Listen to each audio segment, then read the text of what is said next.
என் தங்கப்பிள்ளையே, உண்மையைச் சொல்ல வேண்டும் என்றால் நாளை உன் வாழ்க்கையில் நடக்கக்கூடிய இந்த விஷயம்தான் மிகப்பெரிய அதிர்ஷ்டம். உன் வாழ்க்கையில் அதிர்ஷ்டத்தை கொண்டு வந்து சேர்க்கக்கூடிய இந்த விஷயத்தை என் பிள்ளை நீ ஒருபோதும் கைவிட்டு விடக்கூடாது. உன்னோடு நான் இருக்கின்ற இந்த நேரம் முழுக்க இனி எந்த நாளிலும் உன்னை தொடர்ந்து வரும் ஒவ்வொரு விஷயங்களையும் நீ விட்டுவிடக்கூடாது. உனக்காகவே இந்த வராகி முன்வந்து நிற்கிறேன். உனக்காகவே உன் தாயானவள் உன்னோடு தொடர்கிறேன். அப்படி இருக்கும் பொழுது நான் உன் வாழ்க்கையில் நடக்கப் போவதாக சொல்லக்கூடிய ஒரு விஷயம் கட்டாயம் நடக்காமல் போகாது. நாளைய விடியல் உன் வாழ்க்கையில் இவர்களினுடைய அன்பாலும் அருளாலும் நிறைந்திருப்பதாக இருக்கும். இவர்களினுடைய அன்பு போதும் என்று நீயே நினைக்கின்ற அளவிற்கு நாளைய தினம் உன்னை தேடி 2 ஆணும் 2 பெண்களும் வரப்போகிறார்கள். பழைய கணக்கை தீர்த்து கொடுப்பதும் உன்னுடைய மரியாதையை உயர்த்துவதும் தான் அவர்களின் மிகப்பெரிய வேலையாக இருக்கப் போகிறது. வரக்கூடியவர்கள் யாரென்று தெரிந்தால் என் பிள்ளை நிச்சயமாக சந்தோஷத்தில் நீ துள்ளி குதிப்பாய். என் பிள்ளையே, பொதுவாகவே ஒவ்வொரு நாளும் ஒவ்வொரு பொழுதும் இந்த வாழ்க்கையின் மிகப்பெரிய சவால்களாக உனக்கு மாறி இருக்கிறது. உன்னை சுற்றி வருகின்ற ஒவ்வொரு விஷயங்களையும் நினைத்து நினைத்து என் பிள்ளை நீ கதிகலங்கி போய் நிற்கிறாய். என்ன நடக்குமோ ஏது நடக்குமோ என்று எல்லாமும் யோசித்து என் பிள்ளை அதிகமாக நீ பதறி இருக்கிறாய். உன்னோடு நான் இருக்கின்ற இந்த காலம் முழுக்க உன்னை தேடி வரும் எல்லா விஷயங்களையும் இனிமேலும் நீ சரியாக புரிந்து கொள்ள வேண்டும். உனக்காகவே இந்த வராகி நான் துணை இருப்பதை முதலில் நீ புரிந்து கொள்ள வேண்டும். எந்த நிலையிலும் இந்த வாழ்க்கை உனக்கு தரக்கூடிய விஷயங்களை எல்லாமும் யோசித்து நீ கண்கலங்கி இனிமேலும் நிற்க வேண்டாம். நல்லது என்னவென்று நாம் யோசிக்கும் இந்த நாட்களில் இனி உனக்கு நடப்பது என்னவென்று நான் தெளிவாக புரிய வைக்காமல் எங்கும் செல்ல மாட்டேன். சரியாகவே உன் வாழ்க்கையின் ஒவ்வொரு விஷயங்களையும் நான் கணித்து வந்து கொண்டிருக்கின்றேன். எந்த ஆணும் எந்த பெண்ணும் உன் வாழ்க்கையில் இதுவரையிலும் நம்பிக்கையை கொடுத்திருந்தார்கள், யார் உன் வாழ்க்கையில் கெடுதலையே இதுவரையிலும் செய்ததில்லை என்பதனை எல்லாமும் நான் அறிவேன். எல்லாமுமாக உனக்கு நான் சொல்லித்தரும் இந்த விஷயங்களை நீ எப்பொழுதுமே முழுக்க முழுக்க சரியாக பெற்றுக்கொள்ள வேண்டும். எந்த நேரமும் எதற்காகவும் நாம் கலங்க வேண்டாம். கனவிலும் நினைத்து பார்த்திட முடியாத அளவிற்கு சில விஷயங்கள் இந்த வாழ்க்கையில் நடந்தேறி விட்டது என்று நீ நினைத்து இதுவரையிலும் பதறியது போதும். இனி உனக்காகவே இந்த தாய் சொல்லக்கூடிய அத்தனை விஷயங்களையும் நீ முழுக்க முழுக்க சரியாக புரிந்து கொள்ள தயாராகிவிடு. காரணத்தோடு நமக்கு நடக்கும் இந்த விஷயங்களை எல்லாமும் நாம் உணர வேண்டும். நம்மை சுற்றி நடக்கும் அத்தனை விஷயங்களையும் நாம் தெரிந்து கொள்ள வேண்டும். எண்ணி எண்ணி இதுவரையிலும் உனக்குள் தோன்றிய விஷயங்கள் அத்தனையும் மன அழுத்தமாக உனக்கு மாறி இருக்கிறது. என் பிள்ளைக்கு யாரை பார்த்தாலும் இப்பொழுதெல்லாமும் சந்தேகம் வந்து விடுகின்றது. நல்லவர்களே வந்து பேசினாலும் ஏகப்பட்ட தீயவர்களை பார்த்ததனால் அது மனதிற்குள் ஒருவிதமான பதற்றத்தை உருவாக்கி விடுகிறது. எப்பொழுதும் சுற்றி நடக்கும் விஷயங்கள் ஒவ்வொன்றும் மனதிற்குள் மிகுந்த வேதனையை தந்து கொண்டிருக்கின்றது. என்னவாகிவிடுமோ ஏதுவாகிவிடுமோ என்று சொல்லி நீ அதிகமாக பதறிக்கொண்டிருக்கிறாய். உனக்காக வேண்டி நான் எடுத்துச் சொல்லும் இந்த விஷயங்களை நீ முழுக்க முழுக்க சரியாக புரிந்து கொள்ள வேண்டும். நீ முழுக்க முழுக்க என்னவென்று சரியாக தெரிந்து கொள்ள வேண்டும். நான் இருக்கும் இந்த காலங்களை உணரும் இந்த நேரம், நான் வரக்கூடிய இந்த நேரங்களில் உன்னை சுற்றி நடப்பதை எல்லாமும் நீ எப்பொழுதும் சரியாக தெரிந்து கொள்ள வேண்டும். உனக்கு எடுத்துச் சொல்வதற்கு யாரும் இல்லை. எந்த ஒரு விஷயத்தையும் உனக்கு புரிய வைப்பதற்கு யாரும் இல்லை. நல்லது எது கெட்டது எது என்று உனக்கு சொல்லிவிட யாரும் இல்லை. அப்படி இருக்கும் பொழுது உன்னை சுற்றி நடக்கும் ஒவ்வொரு விஷயங்களையும் நீ சரியாக புரிந்து கொள்ள வேண்டும். உன்னை தேடி வரும் ஒவ்வொரு விஷயங்களிலும் உன் வாழ்க்கையை நீ சரியாக நிலைநிறுத்த வேண்டும். இனி என்னதான் நடக்கிறது என்பதில் எல்லாமும் என் பிள்ளை சரியாக நீ யோசிக்கும் இந்த நேரம் உனக்கு நடக்கக்கூடிய பல நல்ல விஷயங்களை நான் நிச்சயமாக உனக்கு தெளிவுபடுத்துவேன் என்பதில் எந்த ஒரு மாற்று கருத்தும் கிடையாது. நாம் ஆசைப்படுவது எல்லாமும் இந்த மனிதர்களிடத்தில் எதிர்பார்த்தது மிகப்பெரிய தவறு என்பதனை உணர்ந்து விட்டாயல்லவா? அப்படியானால் இனி நாம் எப்பொழுதும் எந்த ஒரு விஷயத்திற்காகவும் இவர்களிடத்தில் கையேந்தியோ கெஞ்சியோ நின்றுவிடக்கூடாது. சூழ்ச்சிகள் அதிகமாக நிறைந்த மனிதர்கள் ஒருவன் வாழவும் கூடாது தாழவும் கூடாது என்பது போல அவர்களுக்கு பிரச்சனைகளை உருவாக்கி கொண்டிருப்பார்கள். என்ன நடந்தாலும் ஏது நடந்தாலும் இந்த வாழ்க்கை நமக்கு தரக்கூடிய அத்தனை விஷயங்களையும் நாம் முழுக்க முழுக்க சரியாக புரிந்து கொள்ள வேண்டும். வாழ்க்கை முழுமையிலும் நம்மை தேடி வருவது என்னவென்று நாம் உணர்ந்திட வேண்டும். இத்தனை காலமும் நாம் நினைத்தது போதும் என்று நினைக்கின்ற அளவிற்கு இனிமேலும் இந்த வாழ்க்கை உனக்கான அதிர்ஷ்டத்தை உன் கைகளில் கொண்டு வந்து கொடுப்பதை நீ எதிர்கொள்ள வேண்டும். என் பிள்ளையே, என்ன நடந்தாலும் அது எதுவாக இருந்தாலும் முதலில் பதறுவதை நிறுத்து. எதற்கெடுத்தாலும் கலங்குவதனால்தான் நம் கைகளுக்கு வரக்கூடிய விஷயங்கள் கூட இன்னொருவர் கைகளுக்கு சென்று விடுகின்றது. நாம் விரும்புவது தைரியமானவர்களை சென்று சேர்ந்து விடுகின்றது. இனி எது நடந்தாலும் உனக்காகவே நான் இருக்கும் இந்த நேரம் முழுக்க இனி உன்னை சுற்றி வருகின்ற ஒவ்வொரு விஷயங்களிலும் உன்னுடைய புரிதல் உனக்கு என்னவாக கிடைக்கிறது என்பதனை நீ தெரிந்து கொள்ள வேண்டும். இத்தனை காலமும் வராகி என்பவள் உன் வாழ்க்கையில் இருந்து உனக்கு சொல்லித்தந்தது என்னவென்று முதலில் நீ புரிந்து கொள்ள முயற்சி செய். உன்னோடு நான் இருக்கின்ற இந்த காலத்தில் அம்மா உனக்காகவே எடுத்துச் சொல்லும் அத்தனை நிலைகளிலும் நீ உன்னை தெளிவுபடுத்து. யாரையும் நாம் எப்பொழுதும் குறை சொன்னதில்லை. மற்றவர்கள் குறை சொல்லும்படி என் பிள்ளை இருந்துவிடக்கூடாது என்பதுதான் என்னுடைய முழு கவனமாக இருக்கிறது. என் பிள்ளையை பார்த்து யாரும் எந்த ஒரு வார்த்தையையும் சொல்லிவிடக்கூடாதல்லவா? என் பிள்ளை தன்னிடம் இருக்கிறதோ இல்லையோ மற்றவர்கள் கேட்டவுடன் அதை தூக்கி கொடுத்து விட்டு செல்லக்கூடிய குழந்தை அல்லவா? எது நடந்தாலும் அவை அத்தனையிலும் இருந்தும் இந்த வாழ்க்கையை நினைத்து நினைத்து பார்த்து என் பிள்ளை கலங்கி நிற்பதை விட உனக்கு நடக்கும் ஒவ்வொரு விஷயங்களையும் நீ சரியாக புரிந்து கொண்டாலே அது போதும். உனக்கு நடக்கும் ஒவ்வொன்றையும் என் பிள்ளை சரியாக எதிர்கொண்டாலே அது போதும். இனிமேலும் எதற்குமே நீ பதறிக்கொண்டிருக்காமல், எதற்குமே என் குழந்தை நீ கலங்கிக் கொண்டிருக்காமல் சட்டென்று ஒரு முடிவை எடுக்கக்கூடிய நேரம் வந்துவிட்டது. உன் வாழ்க்கையில் நீ பட்ட அவமானத்திற்கெல்லாமும் உனக்கு பதில் கிடைக்கப் போகிறது. நீ விடை தெரியாமல் நின்ற பல கேள்விகள் உனக்கு நல்லதொரு விடையை கொடுக்கப் போகிறது. உன்னுடைய மதிப்பு உயர வேண்டிய நேரம் வந்துவிட்டது. உன்னை தேடி வருகின்ற எல்லா நிலைகளிலும் நான் உனக்கு என்ன சொல்லி கொடுத்திருக்கிறேனோ அவை எல்லாவற்றையும் மீண்டும் நீ பெற வேண்டிய நேரம் உனக்கு வந்துவிட்டது. என்னதான் இந்த வாழ்க்கையை நினைத்து நாம் கலங்கினாலும் இனி நம்மை சூழ்ந்து வரும் ஒவ்வொரு விஷயங்களையும் நாம் சரியாக புரிந்து கொள்ள வேண்டும். நம்மை சுற்றி வரும் ஒவ்வொரு விஷயங்களையும் நாம் கவனமாக எதிர்கொள்ள வேண்டும் என்பதில் எந்த ஒரு மாற்று கருத்தும் கிடையாது. தேவையில்லை என்று என் குழந்தை நீ கைவிட்ட சில விஷயங்கள் மீண்டும் துளிர்க்க தொடங்கி இருக்கிறது.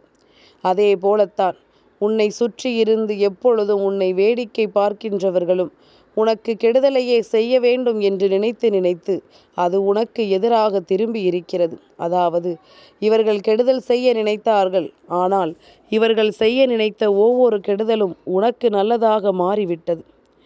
இதற்கு மேலும் இவர்கள் உன்னை சீண்டுவார்களே, ஆனால் அவர்களினுடைய வாழ்க்கை மிகவும் மோசமான ஒரு சூழ்நிலைக்கு சென்றுவிடும். எப்பொழுதும் நாம் மற்றவர்களுக்கு நல்லது செய்யவில்லை என்றாலும், மற்றவர்களுக்கு நம்மால் நல்லது செய்ய முடியவில்லை என்றாலும் ஒருபோதும் யாருக்கும் எந்த தீமைகளையும் செய்யக்கூடாது என்பதுதான் உன் அம்மாவின் கருத்து.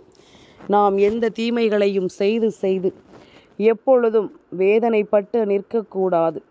எதிர்பாராத விஷயங்களை எல்லாமும் நாம் உணர்ந்து இந்த வாழ்க்கையில் என்ன நினைக்கிறோம், ஏது நினைக்கிறோம் என்பதனை எல்லாமும் தெரிந்து நாம் எப்பொழுதும் மகிழ்ச்சியோடு இந்த வாழ்க்கையை எதிர்கொண்டிருக்க வேண்டும்.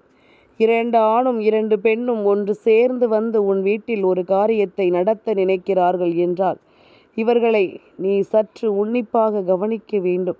யார் என்ன கொடுத்தாலும் அதை உடனடியாக கண்ணை மூடிக்கொண்டு பெறுவது அல்ல விஷயம். என் பிள்ளையே, என்னவென்றும் ஏதுவென்றும் புரிந்து கொள்வதுதான் விஷயம்.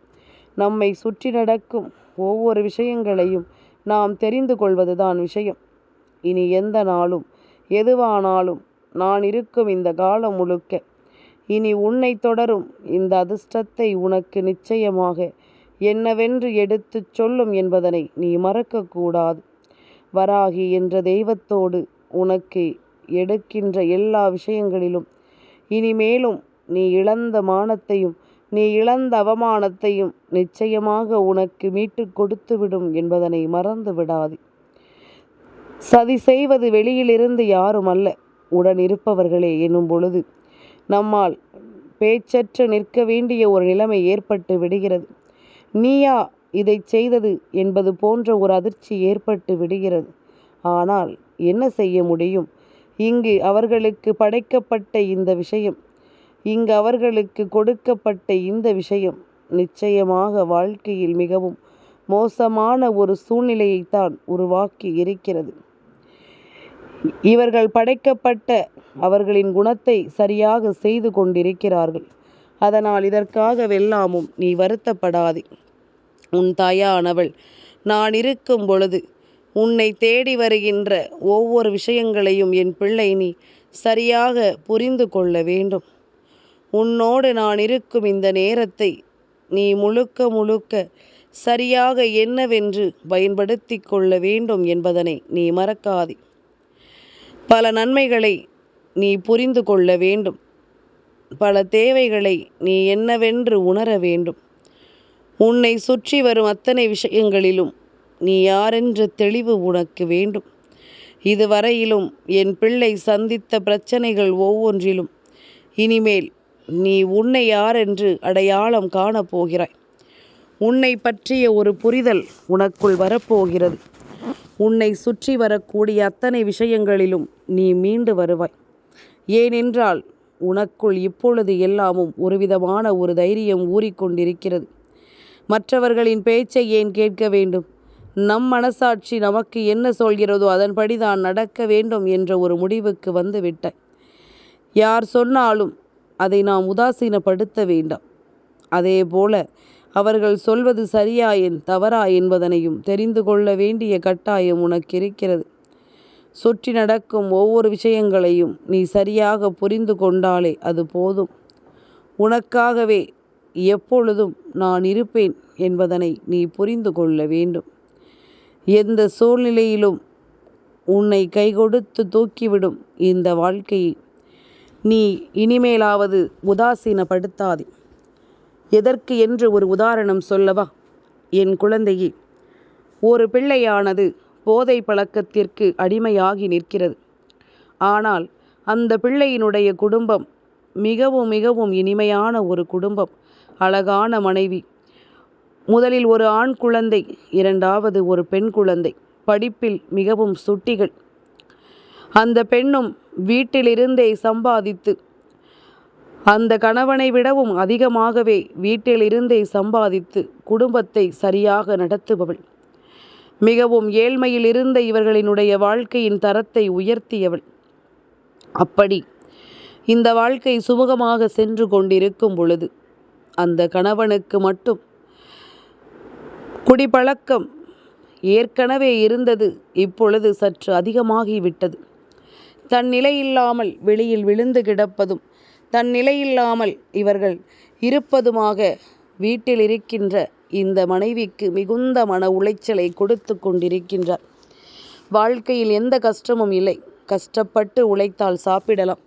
கஷ்டப்பட்டு அவர்கள் செய்யக்கூடிய விஷயங்கள் ஒவ்வொன்றிலும் அவர்கள் நிச்சயமாக வெற்றியை பெறுகிறார்கள்.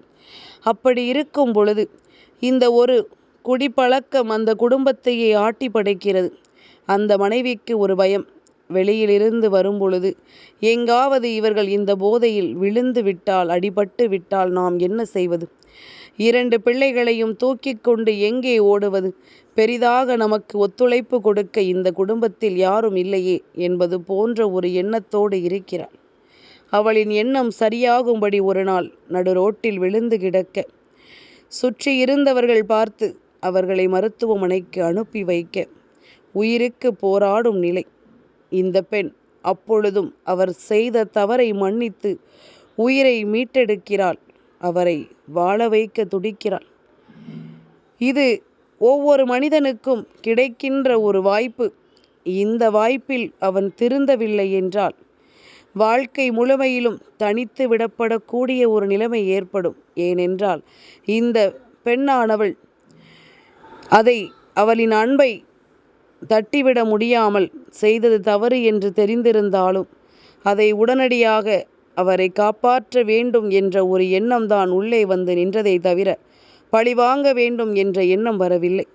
இப்படிப்பட்ட உண்மையான அன்பிற்கு இங்கு உரிய மரியாதை கிடைப்பதில்லை.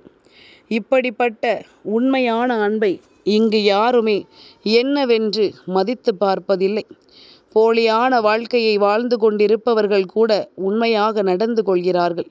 ஆனால் தன் கையில் இருப்பது பொக்கிஷம் என்று தெரியாமல் இந்த மனிதர்கள் அங்கும் இங்கும் ஆட்டம் போட்டு கொண்டிருக்கிறார்கள். இது முடியக்கூடிய ஒரு வாழ்க்கையாக மாறக்கூடிய சூழ்நிலையை தெய்வம் உருவாக்கி விட்டது. ஆனால் அதை முடித்து வைப்பதும் அதை தொடர்வதும் அவர்களின் கைகளில் தான் இருக்கிறது. அதாவது அந்த ஆணின் கைகளில் தான் இருக்கின்றது. தான் செய்தது தவறு என்று திருந்தி வாழ்க்கையை வாழ எண்ணி விட்டால் அது போதும். இனி எல்லாமும் சரியாக நடக்கும். இந்த வாழ்க்கையில் தன்னை சுற்றி நடக்கக்கூடிய ஒவ்வொரு சூழ்நிலைகளையும் புரிந்து கொண்டு இந்த அளவிற்கு நமக்கு வாழ்க்கையில் ஒத்துழைப்பு கொடுப்பவர்களை அவமானப்படுத்துவதும் அவர்களை மரியாதை இழக்கச் செய்வதும் நிச்சயமாக மற்றவர்களுக்கு மத்தியில் ஏற்படுத்தக்கூடிய இதுபோன்ற அவமானங்களும் அவர்களை தனித்து நிற்க வைத்துவிடும் என்பதனை மறக்கக்கூடாது. வாழ்க்கை முழுமையிலும் இதையே தொடர வேண்டும் என்ற தலைவிதி அவர்களுக்கு கிடையாதல்லவா? இதைத்தான் உன் அம்மா இவ்வளவு நேரமும் உன்னிடம் சொல்லிக் கொண்டிருக்கின்றேன். வாழ்க்கை கொடுக்கின்ற வாய்ப்புகளை சரியாக பயன்படுத்தி கொண்டு வாழ்ந்துவிட வேண்டும். இல்லை என்றால் நடுத்தெருவில் நிற்க வேண்டிய ஒரு சூழ்நிலை நிச்சயமாக வந்துவிடும். இதுபோன்று தவிக்கின்ற பிள்ளைகளுக்காகவும் கஷ்டத்தில் இருக்கும் வேதனையில் இருக்கும் பிள்ளைக்காகவும் நாளை உன் வீட்டிற்கு வரக்கூடியவர்கள் யார் தெரியுமா?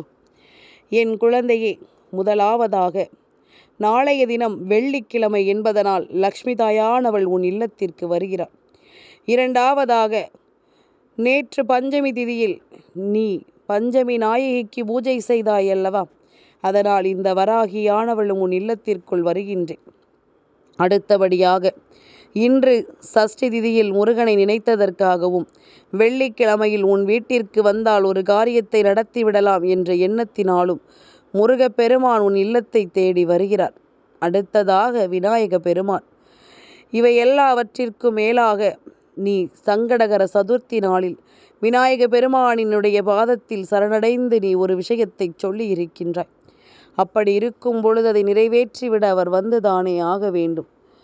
இந்த 4 பேரும், அதாவது வினையாக வந்த விஷயங்களை எல்லாமும் நீக்கி உனக்கு நல்லதை நடத்தி கொடுக்க வருகின்ற இந்த 4 பேரும் விநாயக பெருமானும் முருகப்பெருமானும் வராகி தேவியும் லக்ஷ்மி தாயானவளும் உன் இல்லத்திலிருந்து ஒன்று சேர்ந்து ஒரு காரியத்தை நடத்திவிட்டார்களே. ஆனால் உள்ளிருக்கக்கூடிய தேவையற்ற விஷயங்கள் எல்லாமும் வெளியேறி உனக்கு நல்லதுதான் நடக்கும் என்பதில் எந்த மாற்று கருத்தும் கிடையாது.